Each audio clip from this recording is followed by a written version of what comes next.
आगे है blood flow pathway. Blood flow pathway कैसे होता है? तो पीछे जैसे आपको फिगर में बताए थे वैसे ही कि डीऑक्सीजनेटेड ब्लड हमारे बॉडी से वो राइट एट्रियम में इंटर करता है सुपीरियर और इंफीरियर वेना केवा के थ्रू, और ब्लड फ्लो करता है राइट एट्रियम में into the right ventricle through the bicuspid valve. और ब्लड कहाँ से फ्लो करता है? राइट एट्रियम से राइट वेंट्रिकल में ट्राइकस्पिड वाल्व के थ्रू। द राइट वेंट्रिकल तो जो फिर उसके बाद राइट वेंट्रिकल है वो डीऑक्सीजनेटेड ब्लड को लंग्स को भेजता है पल्मोनरी आर्टरी के थ्रू। और लंग्स में क्या होता है कि ब्लड ऑक्सीजन उसको मिलता है ब्लड को, और कार्बन डाइऑक्साइड गैस एक्सचेंज के थ्रू एल्वियाई के पास में वहाँ से चेंज हो जाता है, और ऑक्सीजनेटेड ब्लड फिर से लेफ्ट ऑट्रियम में आता है वाया पल्मोनरी वेन्स, और blood flow from left atrium से फिर लेफ्ट वेंट्रिकल को जाता है मिट्रल वाल्व के थ्रू, और लेफ्ट वेंट्रिकल फिर से ब्लड को जो ऑक्सीजनेटेड ब्लड है उनको एरोटा के थ्रू पंप करता है पूरे बॉडी में।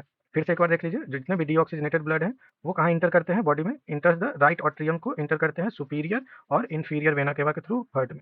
फिर राइट ऑट्रियम से राइट वेंट्रिकल में जाता है ट्राइकस्पिड वाल्व के थ्रू, और फिर राइट वेंट्रिकल में जब गया तो राइट वेंट्रिकल क्या करता है? डीऑक्सीजनेटेड ब्लड जितने हैं उसको लंग्स को पंप कर देता है और पल्मोनरी आर्टरी में वो पहुंच जाता है पल्मोनरी आर्टरी के थ्रू। फिर लंग्स में जो डीऑक्सीजनेटेड ब्लड जाते हैं उसको गैस एक्सचेंज के थ्रू एल्वियाई में ऑक्सीजनेट करता है, और ऑक्सीजनेटेड ब्लड फिर से लेफ्ट ऑट्रियम में आता है पल्मोनरी वेन्स के थ्रू, और फिर लेफ्ट ऑट्रियम से लेफ्ट वेंट्रिकल में जाता है मिट्रल वाल्व के थ्रू, और फिर उसके बाद ऑक्सीजनेटेड ब्लड एरोटा के द्वारा पूरे बॉडी में फैल जाता है।